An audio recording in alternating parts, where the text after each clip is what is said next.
Hey guys, what is going on? Randall Thor 19, the man with a million. Hoping everybody's having a fantastic Friday and looking forward to the weekend that is coming upon us. If you missed my last video, I did a indie spotlight about In Between, which is a cool platformer, so check that out. Thanks to everybody for dropping by the channel and showing support by hitting that like button and all that good stuff. So this video is going to be like an opinion piece. I'm trying to educate some people about press releases and how each company does it, right? So I'm going to talk about not only Xbox's press release from yesterday, but also PlayStation's, and how you can compare and contrast, and what you actually can learn, not only from what is in a press release, but more importantly sometimes, but what is not in the press release that can be quite important, and I'll get to that in a minute. But first off, I'm going to talk about PlayStation's press release, right? Because it is the shortest one. Because Sony is the market leader, all they got to do in a press release is say, these are the numbers of the consoles we sold, blah, blah, blah, blah, blah, and they just leave. They don't got to say any more, right? So basically they said Sony, the PlayStation 4 sold more than 6.2 million units during the holiday season, which is really impressive. That their total numbers up to 53.4 million, which again, pretty impressive, right? That they sold an additional 50.4 million copies of software during that same time period of like November 20th to December 31st. Once again, that is insanely impressive. And of course, they mentioned Uncharted 4 sitting at 8.7 million copies globally, which includes digital as well as physical. And then they have a quote from, I believe, Andrew House, and he says, "We are truly grateful for the tremendous support from our fans and partners, which has helped us make us the holiday season one of the best in our industry. We will aim to continue this momentum this year by broadening the PS4 title portfolio, further enriching the revolutionary gaming experience on PlayStation VR, and high-quality gaming experience on PlayStation 4 Pro, while also expanding network services." Now, what can you actually take away from this press release? Well, you take away that the PS4 is doing extremely well, right? They're bragging about their sales, which, you know, to be fair, it is impressive sales, and they should brag about that. If Microsoft had those sales, they would be bragging about it. You know, they're bragging about Uncharted 4 selling close to 9 million units, which is quite impressive indeed. But there's some things here that, like I mentioned before, the devil's in the details, and sometimes what's important is the things not said. As you can tell in the statement by Andrew House, he does mention PlayStation VR as well as PlayStation Pro. However, they don't give any details about how well they did. And this is a press release basically talking about how well PS4 did. They will give you the number of how many they sold in a 1 month period. They're giving you the number of how well it sold since the launch of the system. They're giving you an exact number of how many copies of software they've sold in that time frame, right? They're basically just giving you numbers. They're just, bam, number, here's the number, right? But what they don't give you is the PSVR number. And what they don't give you is the split with the PS4 Pro number. In a press release, all about numbers. Like I'm saying, guys, you gotta read in between the lines here. Sometimes what is not said in a press release is very important. So they're obviously hiding how PSVR and the split for PS Pro actually is. And they're hiding that because maybe it didn't live up to expectations. We know that PS4 Pro is, or not PS4 Pros, excuse me, that PSVR is actually selling quite bad, you know, in comparison to other things. And they don't want people to know those numbers. And I just find it funny in a press release where they're touting all their sales numbers, two of the things they launched this year out of the 3 hardwares, not giving us any info about. But hey, at least we're getting sales things from Sony, so there is that. You know, they're very much about giving us numbers because they are number one. But does anybody remember when they were losing last gen and they wouldn't give out any numbers? And they actually called, you know, when they would talk about the press release, they'd talk about the PlayStation family and things like that. I remember because I've been around quite a long time. And this Uncharted 4 number is really good. 9 million copies. Of course, that doesn't mention that this is a game that was sold retail, sold digitally, and also they include every copy that is bundled with the game, and Uncharted 4 was pretty much the only bundle, so a lot of that, you know, those sales come from that. So Take it for what it's worth. Now, moving on to the Xbox, and boy, the PlayStation one was, what, 2 paragraphs? Or a paragraph, if even? The Xbox people, they wrote a damn book. And that's because they have to, right? Because they can't talk about sales, right? Sony's over there talking about sales and saying we're popular by our system. Microsoft has to come up with different things, so they write a book, and they make it seem like there are a lot of things going on with the company, right?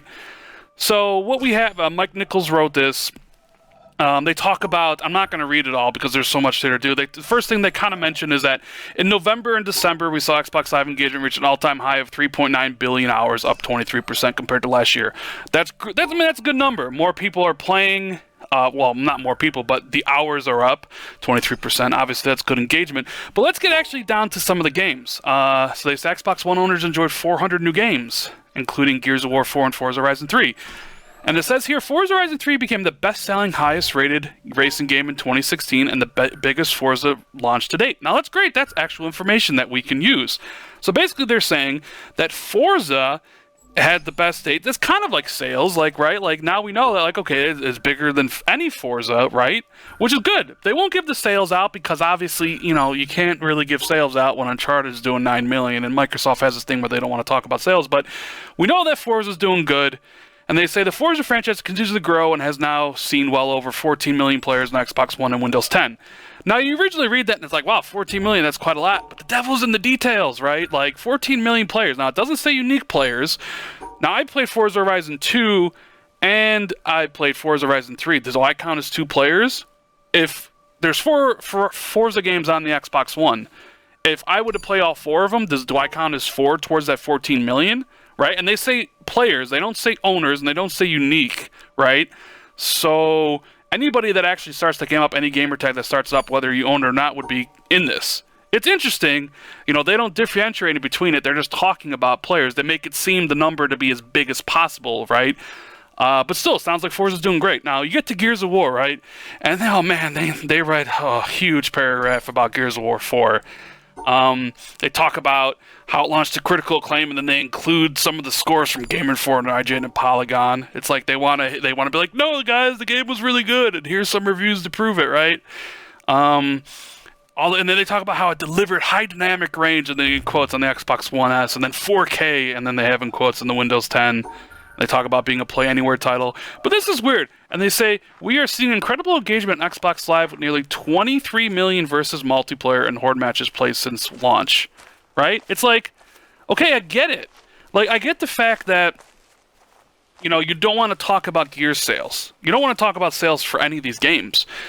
But, I mean, 23 million versus multiplayer and horde matches, that's a meaningless statistic. It doesn't say anything about anything. All it says is people played the multiplayer. Well, no shit, people are gonna play the multiplayer, but because it's a multiplayer game. But on its own, it doesn't mean anything. And then they talk about how the Gears Esports Pro Circuit has marked the franchise dramatic return with more than $1 million in prize pool. It's like the only thing that should matter to people is people in the esports thing. Regular people don't give a shit about like what prizes esports people could use. So like, right off there, it's like, well, why are they including this? Why are they including these 2 meaningless statistics or things? It's because I don't think they have really a lot to say about Gears. And obviously, they can't include, hey, guys, by the way, we sold fucking 3 million loot boxes in Gears 4 because that's not a statistic anybody wants to hear, right? So, yeah, so this Gears one, I don't know about that. And then they talk about the Xbox Play Anywhere thing, which is, it's a cool thing, but they don't really go in depth too much about that. And then they talk about how Xbox owners are enjoying backwards compatibility, and they've played 265 million hours this year of backwards compatibility games. I mean, it's great that the games are backwards compatible. I'm not going to doubt them for it. You see what I'm saying? They're like throwing everything. Look at the press release between Sony. Sony was just like, here are the sales. We're number 1. This is what Uncharted did. And the press release was over. Microsoft is just going on and on with their press release, hitting every basic milestone because they want it to seem like there's things happening on the platform. Because they can't directly talk about sales. They talk about how Xbox One owners are enjoying backwards compatibility. It's a nice little feature, for sure.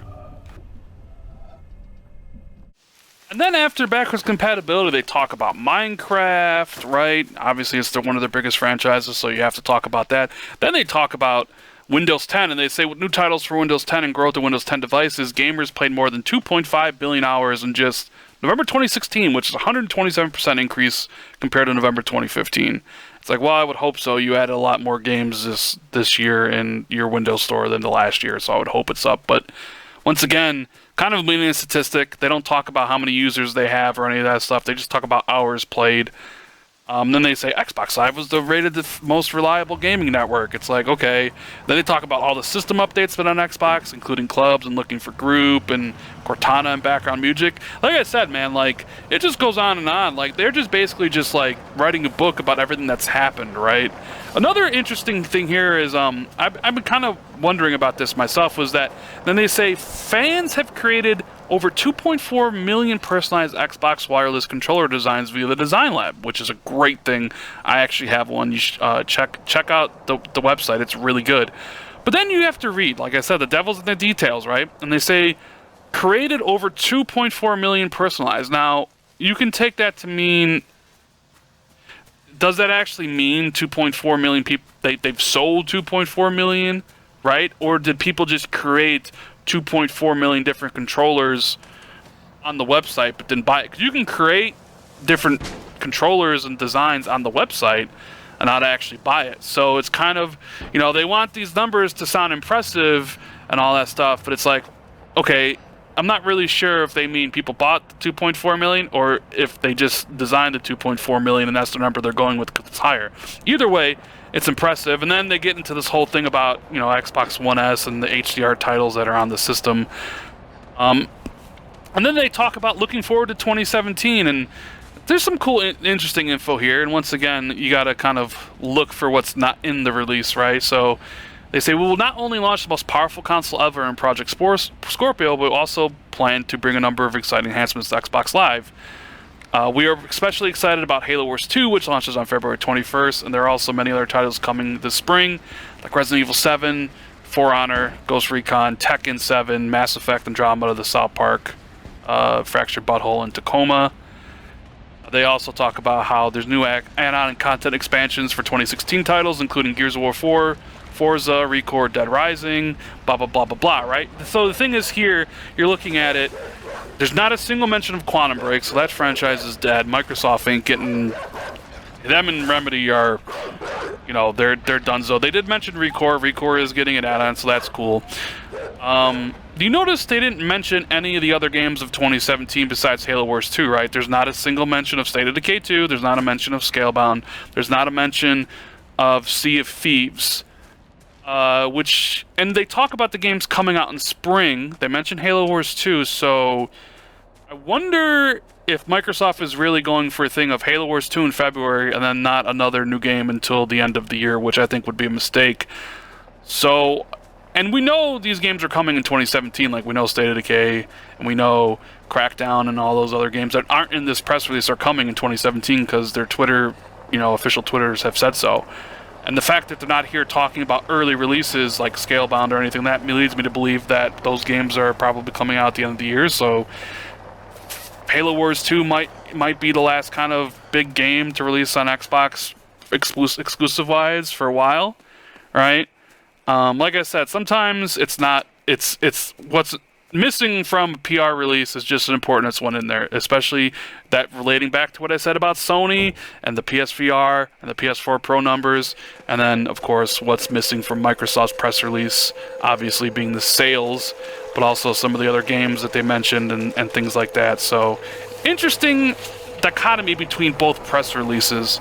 So hopefully you guys enjoyed the video. I enjoyed making it. If you liked it, please hit that like button. Leave me a comment below. Let me know what you think about all this stuff, about the press releases and everything like that. I'm really curious to see what people think. I do read every comment that is left for me. And as always, if you want to sub for more content, I got that coming too. I got a couple opinion pieces and more indie spotlights planned.